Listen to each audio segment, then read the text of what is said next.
অতীতের যে কোনো সময়ের চেয়ে এবার ঈদে রেকর্ড পরিমাণ $৩২৯ কোটি বৈদেশিক মুদ্রা পাঠিয়েছে প্রবাসীরা।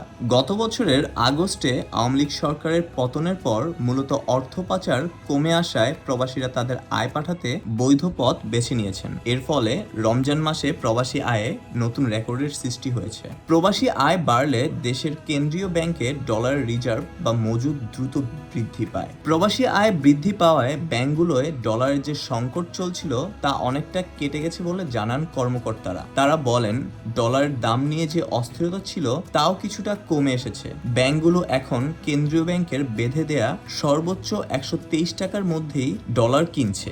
দেশে গত বছরের আগস্টে রাজনৈতিক পট পরিবর্তনের পর টানা 7 মাস ধরে প্রতি মাসে 200 কোটি মার্কিন ডলারের বেশি পাঠিয়েছেন প্রবাসীরা। ফেব্রুয়ারিতে প্রবাসীরা পাঠিয়েছেন 252 কোটি 80 লাখ ডলার, যা আগের বছরের একই সময়ের তুলনায় 17% বেশি। সব মিলিয়ে 24-25 অর্থ বছরের প্রথম 8 মাস জুলাই থেকে মার্চে প্রবাসীরা দেশে 2177 কোটি ডলার পাঠিয়েছেন, যা এর আগের অর্থ বছরের একই সময়ের তুলনায় প্রায় 28% বেশি।